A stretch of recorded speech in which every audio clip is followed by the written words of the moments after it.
예. 우상은 무능합니다. 우상은 무능합니다. 1절에 보면 벨신이 고꾸라졌고 느봇신이 넘어졌다고 선언하고 있습니다. 벨은 주 혹은 왕이라는 뜻을 가진 바벨론의 신입니다. 그리고 느보는 벨의 아들입니다. 근데 사람들이 그 신들을 우상으로 만들어 가지고 이제 섬겼습니다. 축제 때 이 우상들은 짐승들에게 실어가지고 퍼레이드를 벌이고 사람들을 환호하고 그러기도 했습니다. 그 우상들이 그들을 보호해 주리라고 믿었기 때문에 또 번영하게 해 주리라고 믿었기 때문에 그들을 예배하고 또 그들 앞에서 기도했습니다.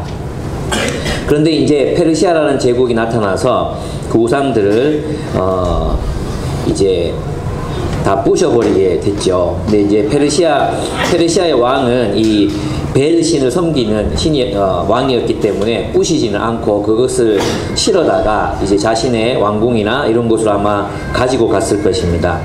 그 모습을 이제 1절에서 이제 설명하고 있습니다. 짐승과 가축이 그 우상들을 싣고 간다. 힘겹게 떠매고 다니는 것들이 피곤한 짐승에게 무거운 짐이 되었다. 하는 것입니다. 전쟁에서 패한 나라의 신들은 이렇게 약탈당하고는 했습니다.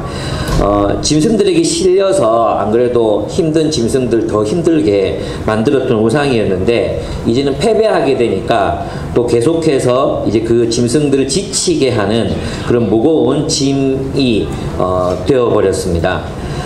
그런데 이렇게 잡혀가면서도 우상들은 스스로를 구원할 수 없고 또 그들의 원형인 신들도 이 우상들을 이 짐을 구원해낼 수가 구출해낼 수가 없습니다. 2절에 보면은 우리 세번역 성경이나 또 개혁 성경은 우상들을 한꺼번에 넘어지고 고꾸라졌다. 우상들은 자기들을 싣고 가는 자들에게서 도망쳐 나오지 못한다. 오히려 우상들은 포로가 되어 잡혀간다. 이렇게 번역되어 있는데 좀 더 정확한 번역은 그 공동 번역에 나와 있습니다. 짐을 건지기는커녕 저희들 자신이 귀양살이로 끌려가는구나 이렇게 되어 있습니다. 이때 말하는 짐은 1절에 나오는 짐이죠. 그 짐은 바로 우상들을 말합니다. 그 짐이 된 우상들을 구출해내지 못하는 신들, 그 신들의 무능함을 이제 설명하고 있는 것입니다. 그러니까 우상이든 또 이방신이든 자신들을 싣고 가는 자들에게서 도망치지 못합니다. 우상들은 자기 자신조차 구원할 수 없는 존재들입니다. 그럼에도 불구하고 그들은 6절에 보면 사람들이 주머니에서 금을 쏟아내며 은을 저울에 달고 도금장이들을 사서 신상을 만들게 하고 그것에게 엎드려 경배한다 라고 쓰여 있습니다. 사람들은 자신들이 애써 모은 재산을 어디에 투자합니까? 우상을 만드는 일에 투자합니다. 자신들이 애써 모은 재산을 우상을 만드는데 쏟아붓습니다. 돈자루에서 금을 꺼내고 은을 저울로 달고 도금장이들을 돈 주고 사서 신상을 만들게 하고는 그것을 예배합니다. 왜 그렇게 했겠습니까? 그 우상이, 그 신들이 자신들의 문제를 해결해주고 보호해주리라고 믿었기 때문입니다. 그러나 사람들이 그 우상들을 떠매고 와서 자기 자리에 놓아두면 그 우상은 그 자리에서 꼼짝달싹 할 수 없습니다. 사람들이 아무리 기도해도 소용이 없고 그들을 공경해서 구해주지도 못합니다. 그런 의미에서 우상들은 무능합니다. 아무것도 할 수 없습니다. 그러나 이 우상이 아무것도 할 수 없는 것은 아닙니다. 이 우상은 사람들이 살아가는 현실을 만들어냅니다. 이것이 굉장히 중요한 부분입니다.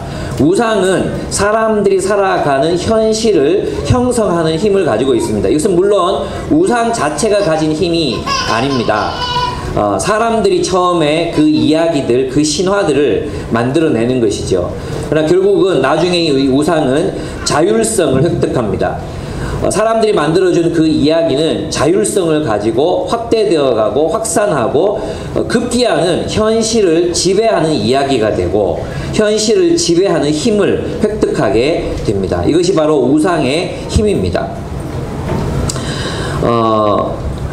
우상이 만들어가는 이 현실은 엄격하게 말하면 우상이 창조하는 것이 아니라 사람들이 만들어내는 것입니다.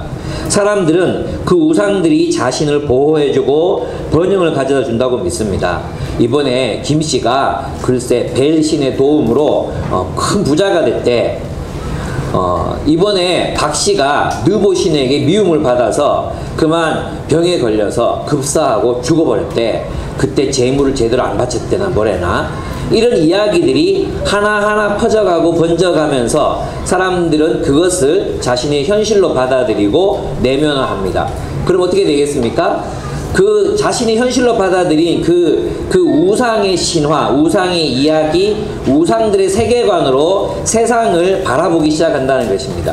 세상을 인식하기 시작한다는 것입니다. 그래서 우상은 현실을 만들어낼 뿐만 아니라 사람들이 현실을 인식하는 인식의 방법까지도 바꾸어 버리게 되는 것이 바로 우상입니다.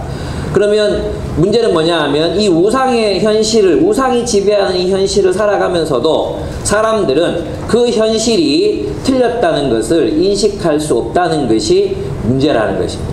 사람들은 그 현실이 틀렸다, 그 현실이 잘못되었다, 이것은 신화다, 이것은 잘못된 이야기라고 판단할 수가 없습니다. 왜냐하면 그 이야기 속에서 살아가고 있기 때문에, 마치 물고기들이 물을 의식하지 못하면서 살아가듯이 그 신화적인 이야기들, 그 거짓말들은 그들이 호흡하면서 살아가는 대기, 공기와 같은 존재로 변해버리는 것입니다. 그들이 이 이야기를 그럼 믿게 만들어야 되잖아요. 우상이 만들어낸 그 신화가 있잖아요. 그 신화를 믿도록 만들어야 되잖아요. 그것을 믿게 만드는 것이 무엇이냐 하면 47장입니다. 그래서 원래는 46장과 47장을 한 덩어리로 묶어서 설명해야 이제 더 좋은 그런 본문입니다. 47장 8절에서 13절을 한번 제가 읽어보도록 하겠습니다. 47장 8절에서 13절입니다. 제가 읽겠습니다. 여기서는 이제 47장 1절에 보면은 처녀 바벨로나 이렇게 말하면서 바벨론 제국과 우상, 바벨론 제국을 지배하고 있는 것은 바로 우상의 신화라는 것을 지금 이사야가 설명하고 있는 거거든요. 그 바벨론과 우상은 떨어뜨려서 설명할 수 없어요. 월터 브로그만은 뭐라 그랬냐면, 우리가 어떤 한 국가를, 한 나라를 설명하려면 무엇을 이해해야 되느냐 하면 그 나라가 가지고 있는 신학을 이해해야 된다 그랬어요. 이게 굉장히 통찰력 있는 말이에요. 그 나라가 공유하고 있는 신학이 무엇인지를 파악해야 한 국가를 이해할 수 있다 했거든요. 이 말이 무엇인지 이해되시죠? 모든 국가들은 어떠한 신들을 중심으로, 신학을 중심으로 국가의 관이 형성되고, 그 국가를 살아가는 사람들은 바로 그것으로 자신의 인식관을 삼는다는 것입니다. 그러면 이 신화를 정당한 것으로, 이 신화가 진짜라고 믿게 하기 위해서는 특별한 것이 필요합니다. 그게 바로 이제 47장 8절에서 나오는 이야기입니다. 그러나 방탕한 여인아, 이것은 바벨론을 말하는 것입니다.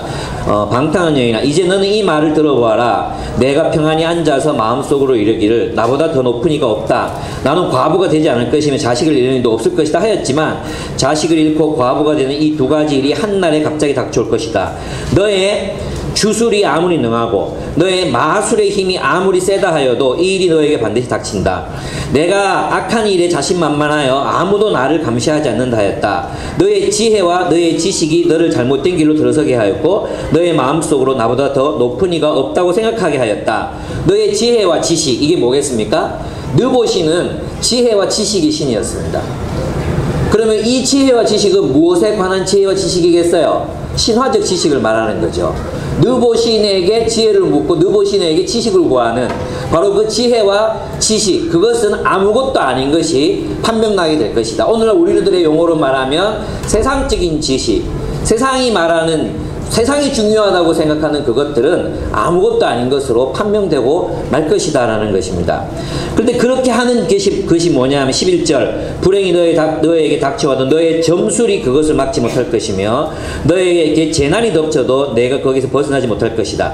내가 생각하지 못할 파멸이 순식간에 너에게 이를 것이다. 자, 내가 젊어서부터 부리던 마술과 여러가지 주술을 가지고 버텨보아라. 혹시 그것들이 너에게 도움이 될지도 모르고, 아니면 너의 대적들이 그것을 보고 너를 두려워할지도 모르지 않느냐.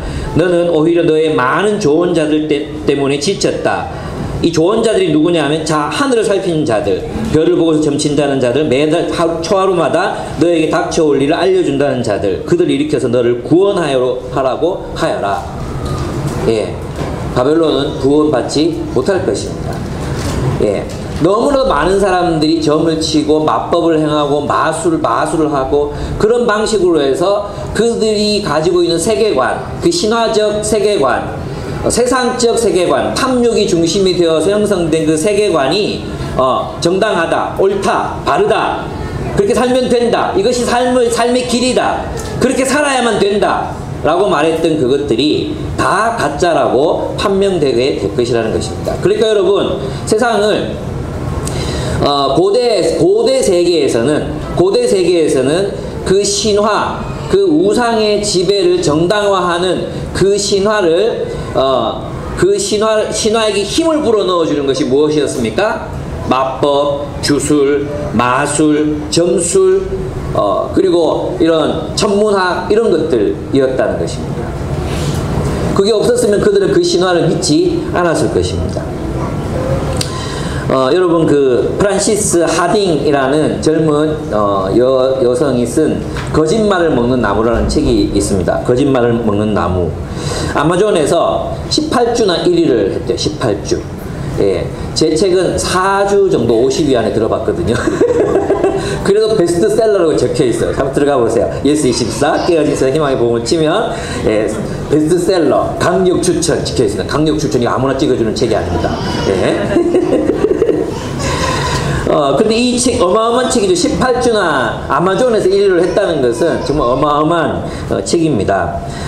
그리고 각종 문학상을 휩쓸었습니다. 그러니까 대단한 책이죠. 근데 이 책에서 이 하딩은 무엇에 주목하고 있느냐 하면 어떻게 거짓말이 세계를 형성하는가, 어떻게 거짓이 세계를 형성하는 세계관이 되는가, 사람들의 인식의 틀을 바꾸는가, 그런 이야기를 정말 기가 막히게 쓰고 있습니다.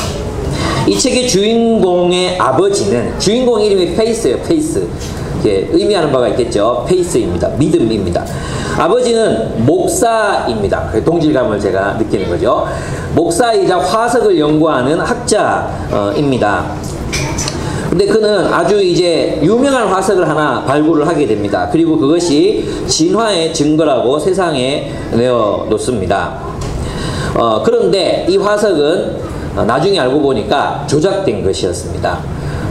그러니까 진화의 증거를 보여주는 게 아니라 진화의 증거라고 보이도록 이렇게 조작을 해서 만들어서 유명해진 것입니다. 이 사람 스스로가 유명해졌어요. 근데 이것이 이제 밝혀져 가지고 사람들이 자신을 알아볼 수 없는 곳으로, 자신을 알 수 없는 섬으로 이제 가족들을 데리고 들어갑니다. 이것은 의도된 것이었습니다. 가족들은 이 아버지가 이 화석을 조작해서 거짓말을 만들었다는 걸 몰라요. 왜 그랬을까? 궁금증이 생기잖아요. 근데 여기에서 무언가를 하려고 아버지가 그 섬으로 들어가게 된 것입니다.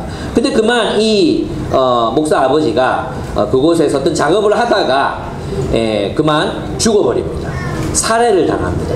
살해를 당해요. 그래서 이제 이 딸은 이 아버지가 왜 죽었는지 이유를 밝히기 위해서 이제 굉장히 노력을 합니다. 그 노력을 하는 중에 무엇을 발견하느냐 하면 아버지의 일기장을 발견을 해요.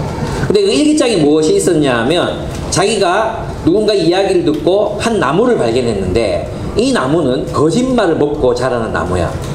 근데 이 거짓말이 클수록, 큰 거짓말일수록 이 나무는 거대하게 자라는 거예요. 거대하게 자라고 거기서 맺힌 열매를 먹으면 한 가지 진실을 이 사람에게 알려준다는 거예요.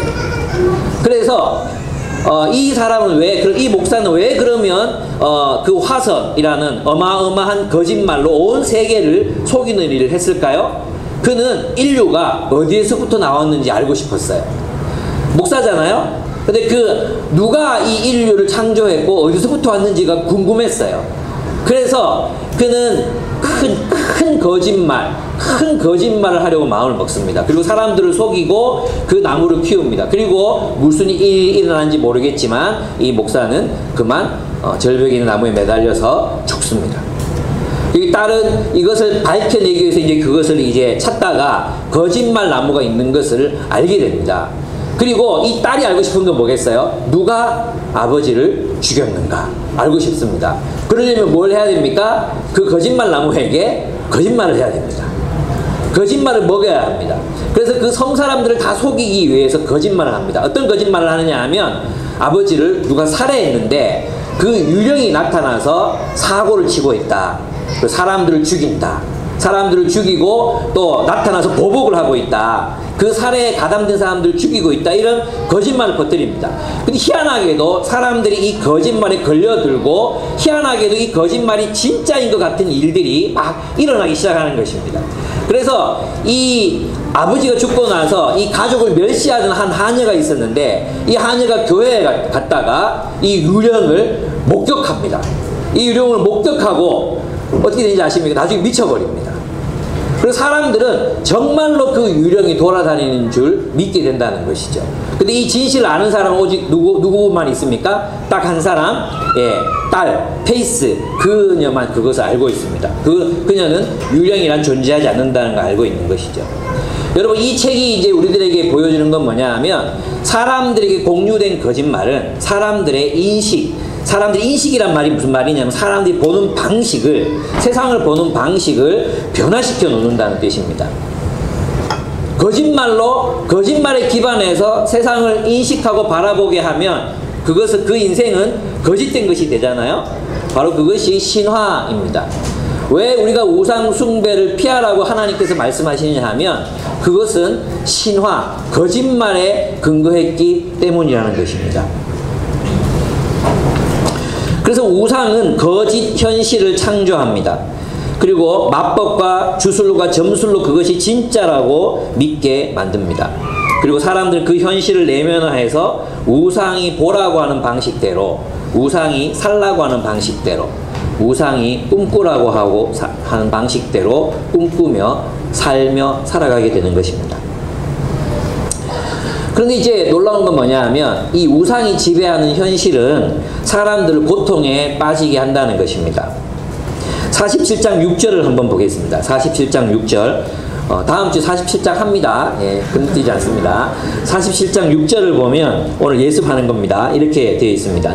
전에 내가 나의 백성에게 진노하여 나의 소유, 나의 백성이 곤욕을 치르게 하고 그들을 네 손에 넘겼다. 이제 너 징계하라고 너 손에 넘겼다는 거죠. 그런데 내가 나의 백성을 가엾게 여기지 아니하고 노인에게도 무거운 멍에를 메웠다. 바벨론이 이스라엘을 압박했다는 것입니다. 이스라엘을 박해했고 시련을 주었다는 것입니다. 그러니까 우상이 지배하는 현실은 어떻습니까? 사람들을 무엇에 빠뜨리게 만듭니까? 고통에 빠뜨리게 만듭니다. 그래서 우상이 지배하는 현실은 그 현실들, 오늘날도 마찬가지지만 어떠한 나라도 하나님이 아닌, 진정한 하나님이 아닌 우상이 지배하는 나라들과 현실들은 사람을 고통에 빠뜨립니다.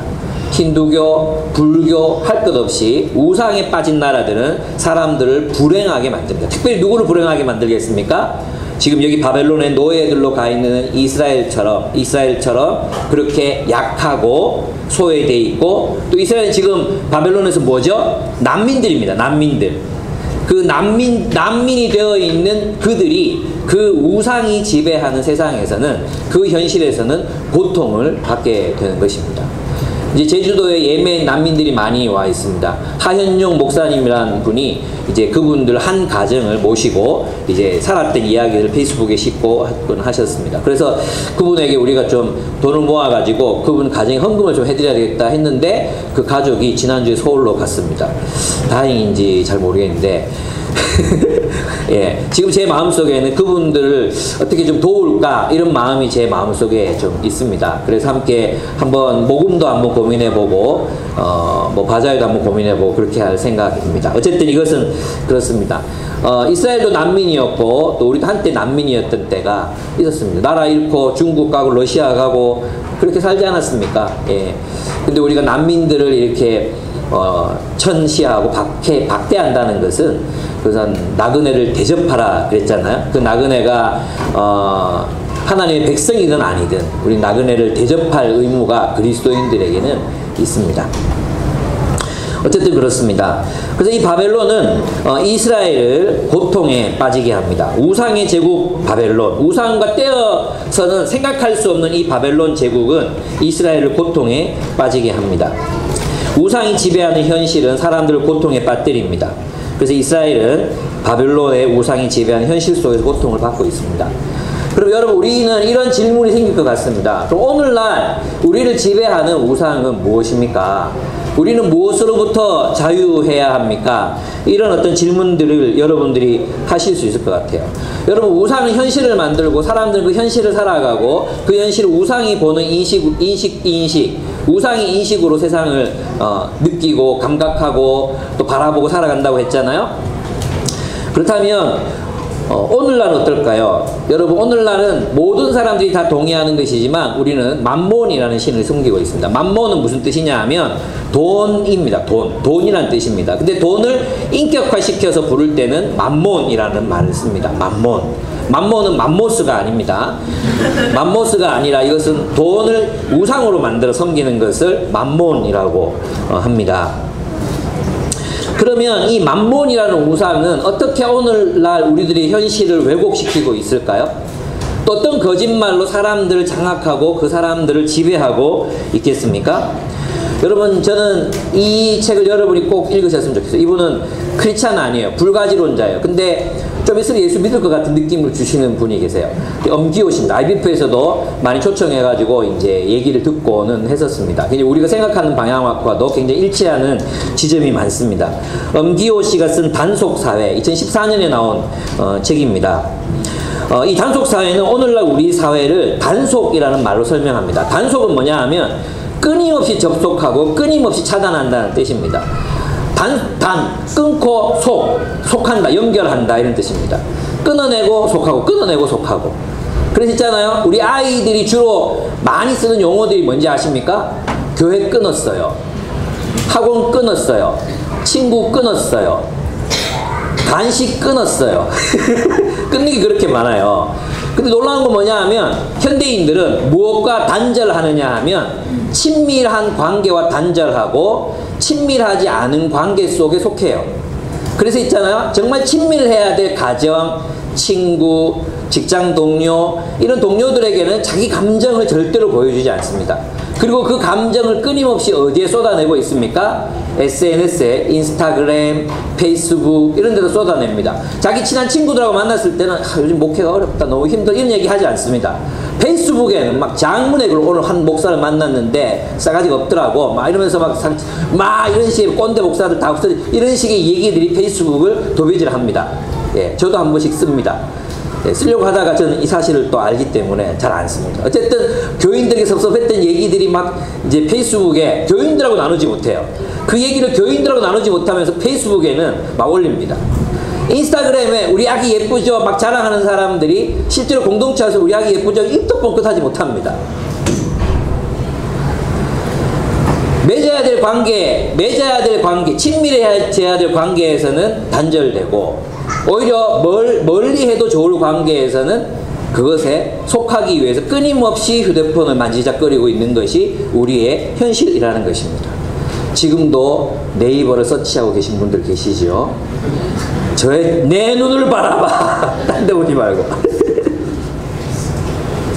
탐욕이라는 신이 맘몬을 만들었습니다. 맘몬은 그를 섬기면, 돈은 그를 섬기면 우리를 돌보고 보호해주고 우리의 미래를 책임져 줄 거라고 속삭입니다. 돈이 있으면 너의 미래는 안전할 것이라고, 돈이 많으면 많을수록 너는 행복해질 수 있다고, 나를 추구하고 나를 바라보고 나를 계속 악망한다면 너는 행복해질 수 있고, 심지어 주의 일도 돈이 많으면 더 수월하게 더 많은 일을 할 수 있다고, 그렇게 우리들에게 계속해서 거짓말을 유포시킵니다. 고대 세계에서는 주술과 마법, 점술로 그들의 우상을 믿게 만들었지만 오늘 현대의 이 주술과 마법의 역할을 하는 것은 바로 광고입니다. 광고, 이미지와 광고들, 그것들이 우리의 머리를 사로잡습니다. 그리고 그것이 진짜인 것처럼 만들어갑니다. 그것이 진짜인 것처럼 만들고, 사람들은 그것이 진짜인 것처럼 또 받아들입니다. 인식하기 시작합니다. 그리고 그것은 현실이 되어 있기 때문에 이젠 더 이상 광고가 에이 저거 개뻥이야 이렇게 생각할 수 없을 정도로 현실감 있게 우리들에게 다가옵니다. 요번에 최근에 옛날에 있잖아요. 한 20년 전인가 프라이드 광고가 있었습니다. 프라이드 광고에 한 청년이 이제 한 여자 아버님께 청혼을 하기 위해서 결혼하기 위해서 찾아갑니다. 그리고 이제 막 싫어하는 아버님이 밖에 있던 차를 보더니 저 청년 프라이드 타나? 그러고는 결혼을 허락해 준다는 내용의 광고가 있었습니다. 프라이드 이러면 뭔가 이미지가 있잖아요. 우리 여러분 생각하시는 그 이미지. 그때는 뭐 프라이드가 막 부자들이 타는 차는 아니에요. 그러나 실속 있고 약간 좀 단단한 그런 사람들이라면 선택할 수 있는 차가 프라이드였어요. 강하고 그죠? 오래가고 내구성 있고 이런 차가 프라이드였거든요. 그래서 이제 이 아버지가 장인어른이 될 사람이 저 청년 프라이드 타. 그러면서 뭔가가 진행이 된 거였어요. 최근에 비슷한 광고가 하나 나왔습니다. 스팅어 광고입니다. 스팅어. 빨간색 스팅어 광고입니다. 이제 결혼을 승낙받기 위해서 또 하는 청년이 다시 또 갑니다. 가는데 빨간색 스팅어가 밖에 서 있습니다. 밖에 아버님이 그 차를 힐끗 보시더니 표정이 밝아지십니다. 프라이드 광고가 그런 식으로 설명했을 그 당시에는 여론이 들끓었습니다. 차 있는 놈은 장가 갈 수 있고 차 없는 놈 장가도 가지 말란 말이야. 이래가지고 여론이 막 들끓어가지고 그 광고 한 달도 못하고 내렸습니다. 지금 스팅어 광고는 아무런 거리낌 없이 사람들에게 받아들여지고 있습니다. 무슨 뜻입니까? 이 우상의 거짓말이 이제 현실 속으로 들어와서 우리의 인식을 비로소 바꾸어냈다는 것입니다. 훌륭한 청년은 스팅어를 탑니다. 세련된 남자는 스팅어를 탑니다.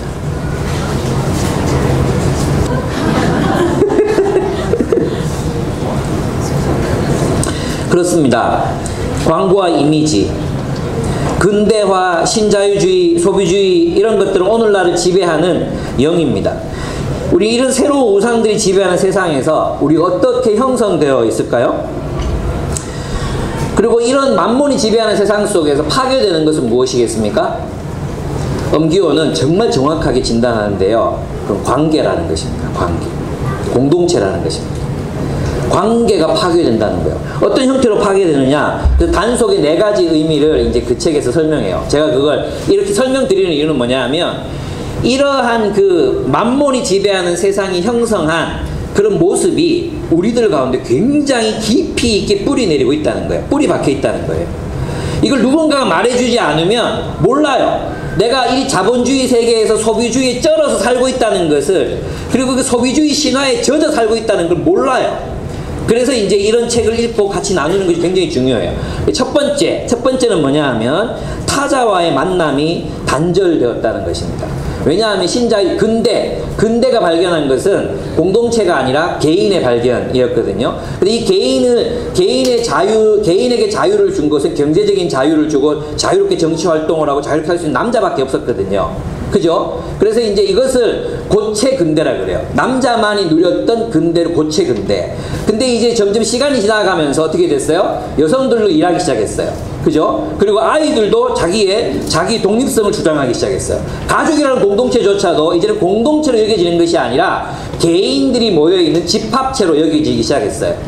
다양한 개성을 가진 개인들이 모여있어. 그래서 이제는 모든 사람들의 개성이 다 중요해지는 거죠. 그래서 이 가정이 뿔뿔이 흩어지고 해체되는 과정을 액체근대라고 말해요. 바우어만이라는 사람이 액체근대라고 설명했어요. 그러면 어떻게 되느냐 하면 이러한 세상에서는 타자와의 만남이 단절돼요. 그리고 신자유주의는 뭘 막 부추깁니까? 신자유주의는 경제활동을 추구할 수 있는 자유, 신자유주의라고 하거든요. 그래서 옛날에 과거의 국가의 기능은 부가 너무 부자들에게 옮겨갔어. 그러면 그 부를 가난한 사람에게 나눠주고 하는 역할이 국가의 기능이었어요. 그래서 신자유주의에서 국가의 기능은 뭔지 아십니까? 기업의 자유를 보장하는 것이 국가의 기능이에요. 그럼 기업의 자유를 보장하면 결국 누구의 자유는 제한되게 돼 있어요? 노동자들이나 일하는 사람들의 자유가 제한되게 돼 있잖아요. 그러면 이 기업이 기업이 잘 되는 기업에 들어가고 돈을 많이 벌고 또 안정된 삶을 살아가기 위해서는 어디에 들어가야 돼요? 좋은 기업에 들어가야 되잖아요. 그렇죠? 그러면 그것은 무한 경쟁을 불러일으키는, 신자유주의는 그런 의미에서 기업들 간의 무한 경쟁, 학생들 간의 무한 경쟁, 입사생들 간의 무한 경쟁을 불러일으킵니다. 그러니까 타인은 필요 없는 존재가 되는 것입니다. 타인은 그저 내가 밟고 디디고 올라서야 할 존재일 뿐인 거죠. 이런 사회에서 개인은 파편화될 수밖에 없어요. 파편화되는 거죠. 그래서 이렇게 말합니다. 차이는 토론과 논쟁의, 제가 그 엄기호 씨 이야기를 그대로 읽어보겠습니다. 토론과 논쟁의 주제이지만 취향의 공동체에서 차이는, 이 취향의 공동체라는 건 뭐냐 하면 그냥 자기 좋아하는 것 일치되는 사람, 동질성을 가진 사람들끼리 모인 공동체, 그게 취향의 공동체입니다. 그럼 이 취향의 공동체는 뭐냐 하면 어떤 정치적 견해조차도 취향의 차이로 둔갑한다. 아, 당신은 그렇게 생각하시는군요. 저는 그렇게 생각하지 않습니다만 서로의 차이라고 생각하고 존중하고 넘어가죠. 정상인 것 같죠, 이게. 아, 당신의 생각은 그렇군요. 당신의 생각이니까, 우리 PBS 할 때도 정말 희한하게 봐도 그건 당신의 해석이니까 저의 해석이랑 다르네요. 이러고 넘어가는 거예요. 이걸 취향의 공동체라고 말해요. 이것을 엄기호는 이것을 단속이라고 얘기하는 것이죠. 취향을 존중하는 방법은 무엇이냐 하면 더 이상 듣고 싶지 않다는 것입니다. 더 이상 듣고 싶지 않다. 당신의 견해에 나는 영향받고 싶지 않다는 것입니다. 당신의 생각을 내가 들을 이유가 없다. 나는 나로 존재한다. 그래서 더 이상 대화는 불가능해지고 서로 간의 차이로 인한 토론, 그리고 어떤 합의된 결과, 또 더 나은 결론을 위한 논쟁, 대화, 이런 것들은 사라지게 되는 것입니다. 결코 좋은 것이 아닙니다. 그래서 누군가 이렇게 말했습니다. 관용은 어떤 경우 무시의 다른 말에 지나지 않는다. 관용은 어떤 경우 무시의 다른 말에 지나지 않는다. 섞일 수가 없는 거죠. 그래서 이제 엄기호는 자기 경험을 이렇게 얘기합니다. 몽골 초원에서 경험했던 걸 얘기하는데, 몽골에서는 아무 이제 그 천막들이 있잖아요. 천막들이 있는데 아무 집이나 이렇게 들어가는 게 이게 결례가 아니래요. 문 열고 들어가는 거예요. 그러면 사람들이 그렇게 환대를 한대요. 그렇게 환대를 한대요. 근데 여러분 아시겠지만 몽고는 이제 지역이 막 뚝뚝 떨어져 있잖아요. 그러니까 어떤 도둑놈이 와가지고 다 죽이고 다 가져갈지 모르는 그런 세상이란 말이에요. 정말 푸른 초원이잖아요. 그런 데기 때문에 낯선 사람의 존재는 어때요? 위험해요. 위험하거든요. 절대 들이면 안 되는 존재잖아요. 근데 몽골 사람들은 그들을 환대합니다. 두 가지 목적이 있는데, 하나는 뭐냐 하면 어디에 풀이 있는지, 어느 쪽에 날씨가 좋은지 들어야 되거든.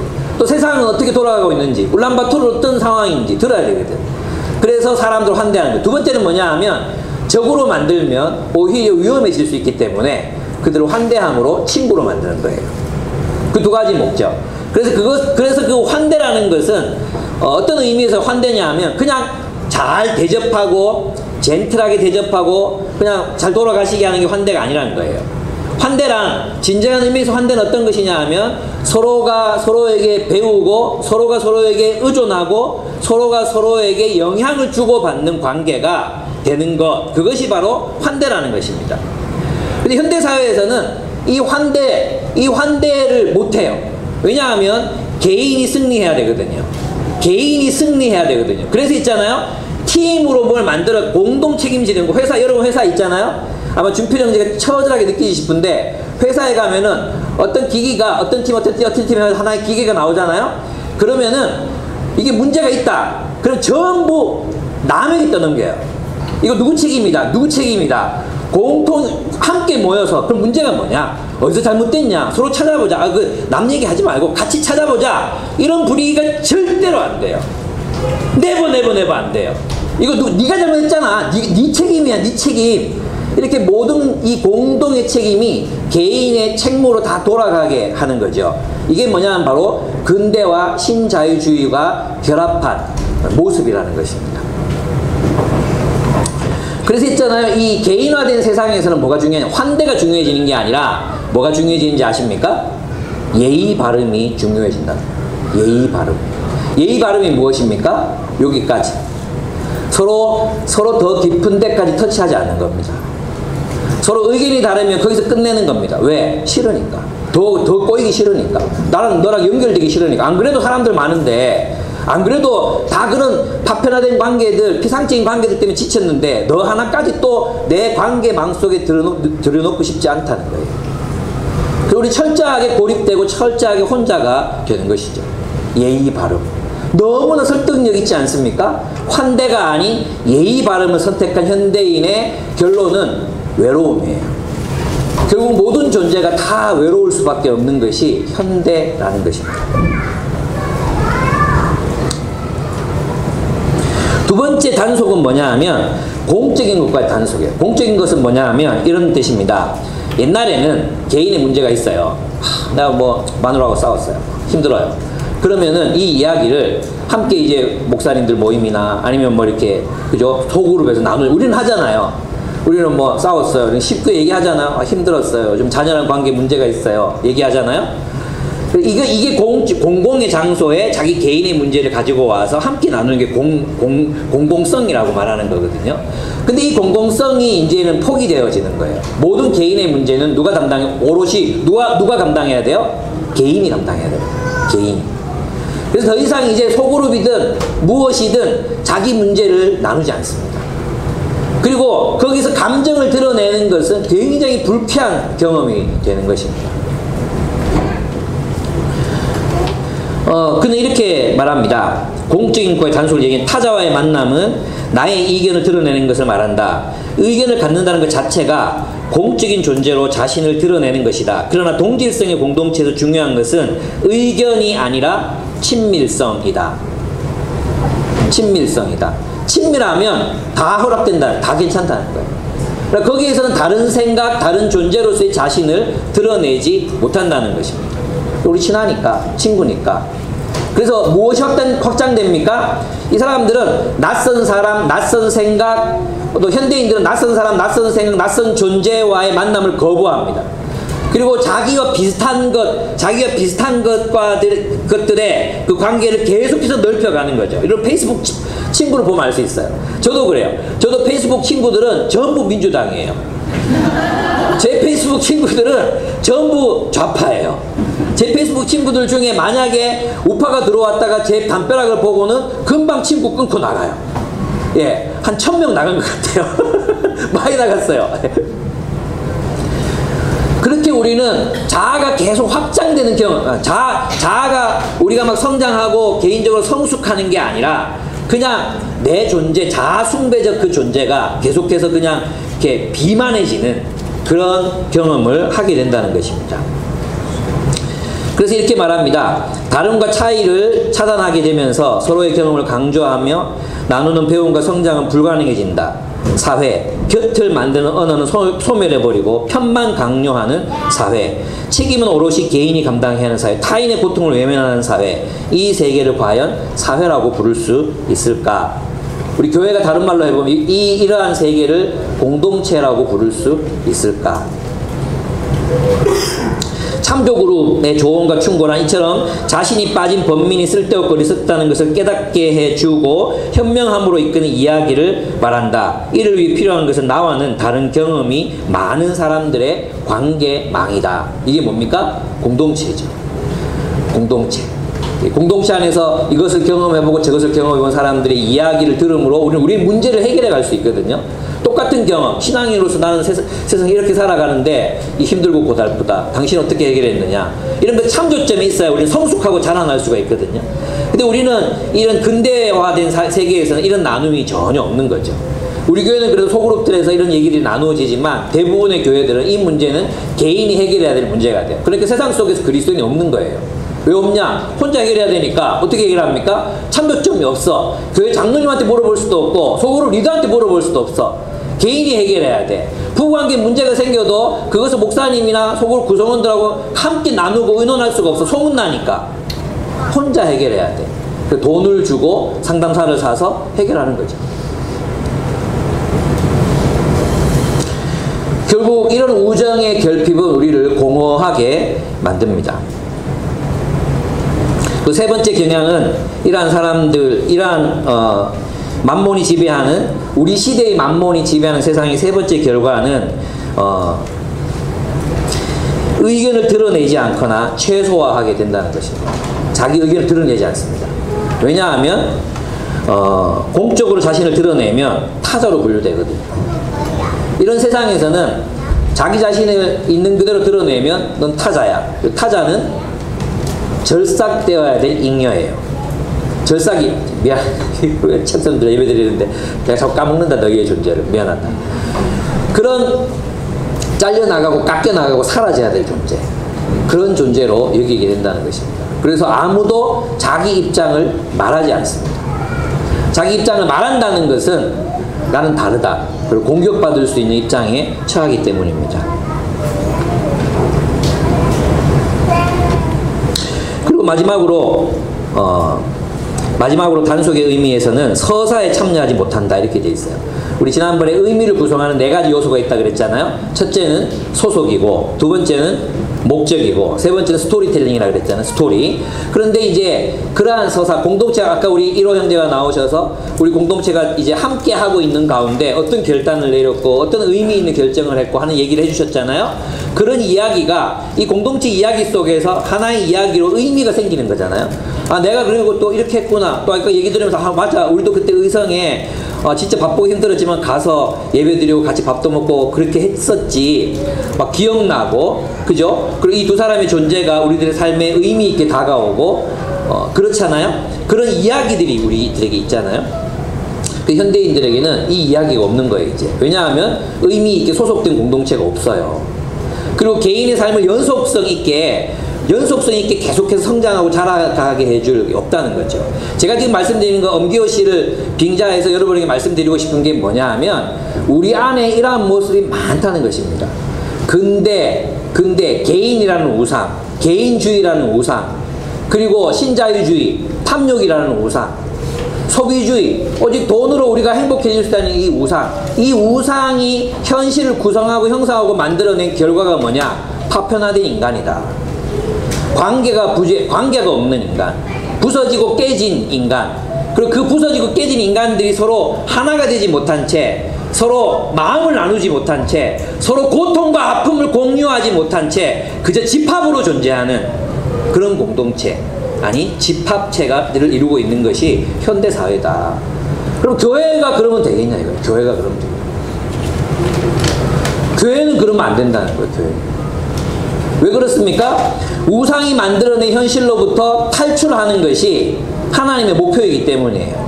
바벨론의 우상이 지배하는 그 세계로부터 탈출하는 것, 그것이 바로 누구의 기획입니까? 하나님의 기획이라는 것입니다. 하나님이 승리하십니다. 우상이 만들어낸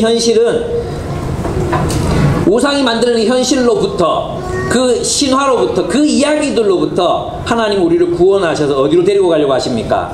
하나님의 나라로 데리고 가려고 하십니다.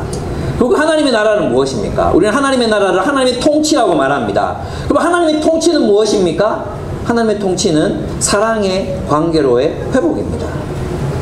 태초에 인간과 하나님이 서로를 사랑했고, 사람과 사람이 서로를 사랑해서 공동체를 이루고 살았던, 또 사람이 피조물들을 사랑해서 아름다운 공동체를 이루며 살았던 그 공동체가 바로 무엇이었습니까? 하나님의 나라였습니다. 하나님이 인간의 탐욕과 폭력으로 깨져버린 세상 속에서 하나님이 그 인류를 데리고 들어가고자 하는 가나안 땅, 왜 들어가려고 하십니까? 하나님의 통치가 실현되도록 하기 위해서, 그곳에서 하나님이 사랑하시는 대로 서로를 사랑하는 공동체를 세우시기 위해서 우리를 구원하시는 것입니다. 또 우리는 어디로 구원받습니까? 우리는 어디로 구원을 얻는 것입니까? 하나님의 나라로, 사랑으로 구원을 얻는 것입니다. 그렇다면 우리는 우리들의 모습 속에서 단속이 일어나서 안 된다는 것입니다. 우리는 서로 연결되어 가야 한다는 것입니다. 이제 우리는 서로 그저 예의 바른 관계, 주 일주일 하루 몇 시간만 참으면 되는, 그리고 내 본 모습을 보여주지 않아도 되는 그런 예의 바른 모습으로 공동체 생활을 하면 안 된다는 것입니다. 의견, 이견, 차이, 우리의 연약함, 감정, 이런 것들이 말씀을 바탕으로 나누어져야 합니다. 왜 말씀이 필요합니까? 이 신화를 깨부수는 것이 무엇입니까?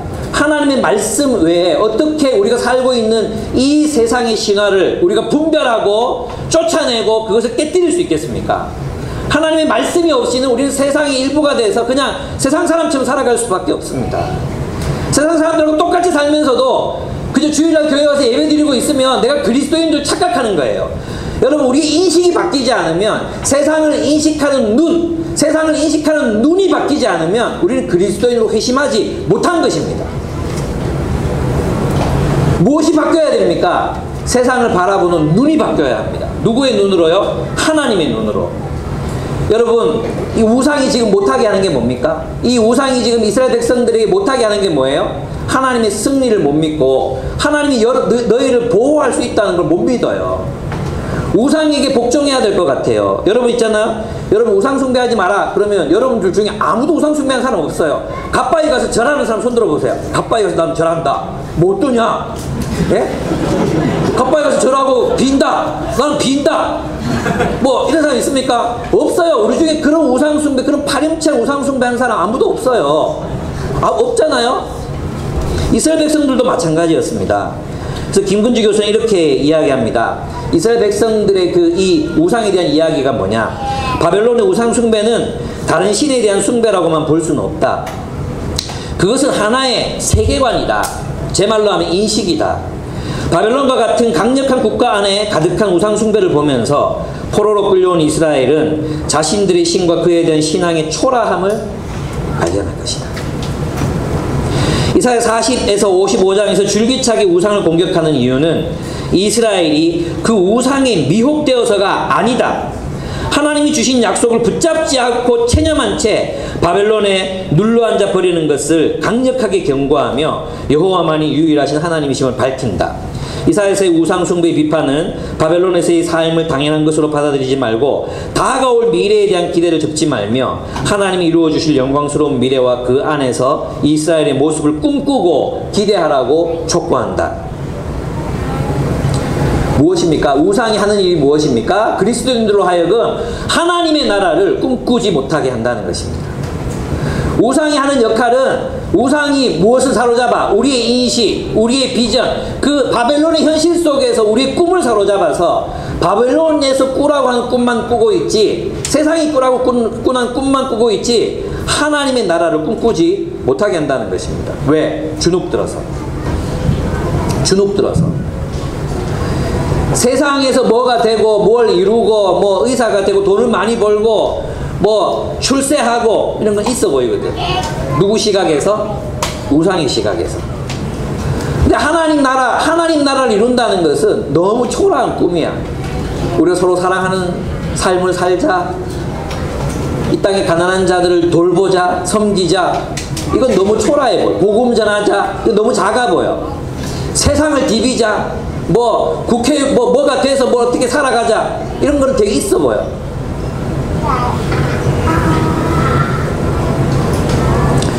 그렇습니다. 여러분, 우리가 우상숭배에 사로잡혀 있는가 아닌가는 무엇으로 알 수 있느냐? 갓바위 가서 절하느냐 아니냐가 중요한 게 아니라 우리가 무엇을 꿈꾸며 사는가, 그것이 우리가 우상숭배자인지 아닌지를 드러내는 방법입니다. 지표입니다. 우리는 아무리 힘이 들어도 하나님의 나라를 꿈꾸며 살아야 합니다. 우리 인생이 아무리 힘들고 버겁고 어려워도 이스라엘이 지금 노예 상태, 포로 상태에서 살아가고 있으면서 하나님은 그들에게 꿈꾸라고 말씀하십니다. 우리는 하나님이 우리 가슴에 허락하신 그 꿈을 포기할 수 없습니다. 근데 여러분, 그들이 정말로 두려워했던 것이 무엇인가를 보면 두 가지가 있어요. 하나는 뭡니까? 바벨론 품을 떠나면 죽을 것 같은 거예요. 만문을 섬겨야 내 노후가 안전할 것 같은 거예요. 그죠? 만문을 섬겨야 될 것 같아. 근데 이게 이제 엄기호씨, 이분 크리스찬이 아니거든요. 엄기호씨가 얘기하는 게 뭐냐 하면, 우리 있잖아요. 1970년대, 70년대 제일 많이 불렀던 노래, 또 80년대 많이 불렀던 노래 중에 하나가 남진인가 남 뭔가 모르겠는데 저 푸른 초원 위에 짜짜짜짜짜짜 그림 같은 집을 짓고 사랑하는 님과 함께 그다음 뭐죠? 한평생 살고 싶네. 이게 꿈이었어요. 왜 그게 꿈이었을까요? 이게 있잖아요. 새빵살이 하면서 주인 아줌마 맨날 월세 안 낸다고 물 끊고 전기 끊고 물 붓고 서러웠거든요. 아들 운다고 아 새끼는 왜 이렇게 많이 낳았노 핀잔 듣고 서러웠거든요. 그래서 아무도 없는 데 가가지고 저 푸른 초원 위에 이게 바라인 거예요. 바라. 저 푸른 초원 위에가 정말 내 진짜 내 이 더러운 새빵살인데 이제 그만하고 내가 저 푸른 초원 위에 그림 같은 집을 짓고 이게 꿈이었어요. 그래서 거기 가서 단란한 가정을 이루고 행복한 가정을 세우고 천국 같은 가정을 만들리라. 나 다른 꿈 없다. 동전 한 입 그러니까 있으면 된다. 그랬거든요. 그 집 한 채 살려고 집 한 채 얻으려고 내가 원하는 대로의 모습을 가진 그런 집 한 채 얻으려고 일생을 달려갔단 말이에요. 그래서 일생을 달려서 뭐 샀습니까? 아파트 샀어요. 아파트. 일생을 달려가서 아파트를 샀어요. 아파트. 그래서 아파트를 어비교가 뭐라고 말하는지 아십니까? 집하고 방은 다르대요. 집은 내가 설계하고 만들 수 있잖아요. 꿈을 꿀 수 있어요. 아파트는 어때요? 아파트는 엄밀하게 말하면 집이 아니라 방이라는 거예요. 설계된 대로만 있어야 돼. 바깥에 꽃도 못 키워. 베란다에 뭐도 못 널어. 그죠? 그냥 오로지 내가 할 수 있는 건 정해진 구조 안에서 벽지를 바꾸는 거, 색깔 바꾸는 거, 그 정도 할 수 있는 자유만 있는 거예요. 근데 원래 방은 어떤 곳이냐 하면 방은 사생활이 보장되는 곳이어야 하잖아요. 그래서 우리는 에이튼 주인 아줌마 싫다 이러고 이제 집을 구해서 아파트로 갔는데 옆방에서 안방 옆에서 화장실 물 내리는 소리, 위에서 애들 뛰댕기는 소리, 우리는 있잖아요. 우리는 알고 싶지 않은 것들을 아파트에 살면서 너무 많이 알게 돼요. 옆 사람 얼굴도 몰라. 우리 옆 집사람 얼굴도 몰라. 누구 뭘 하는지도 몰라. 근데 지금 몇 시에 똥 누는구나 알아요. 이 사람들 몇 시에 집에 들어오는 거 알아요. 술 취했구나, 싸우는구나. 정말 말하고 싶지 않은 그 사생활들은 알아요.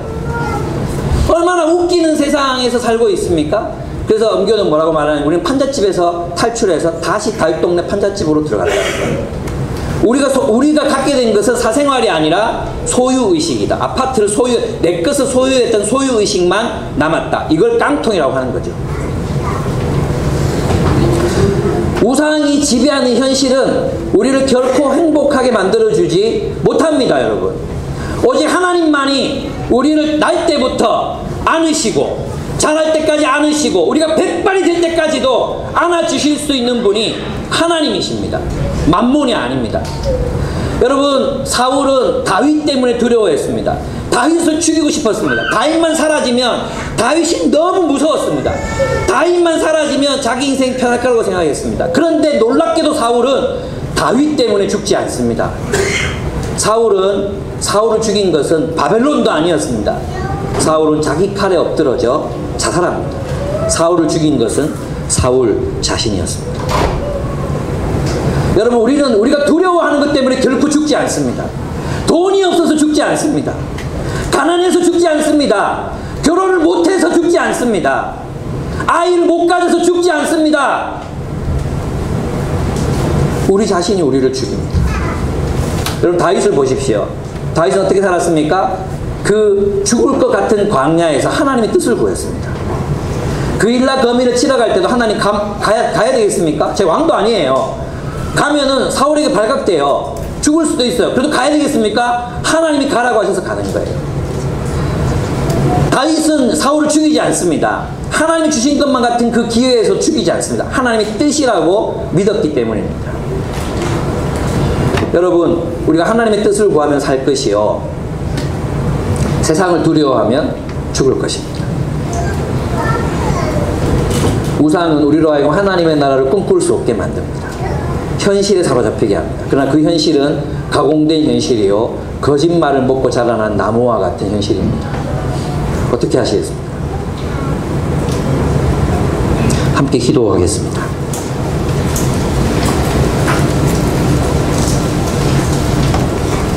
승리가 무엇입니까? 묻고 싶습니다. 승리는 뭐 되는 게 아닙니다. 승리는 환대하는 삶입니다. 타인을, 내 이웃을 내 몸과 같이 사랑하는 삶, 타인을 환대하는 삶, 예의 바른 삶이 아니라 환대하는 삶, 그래서 함께 공동체를 이루어가는 삶, 그것이 승리입니다. 사탄은 우리를 개별화시키고 파편화시킵니다. 그리고 홀로 외롭게 만듭니다. 그리고 외롭다는 표도 절대 내지 않죠. 힘들다는 표시 절대 내지 않습니다.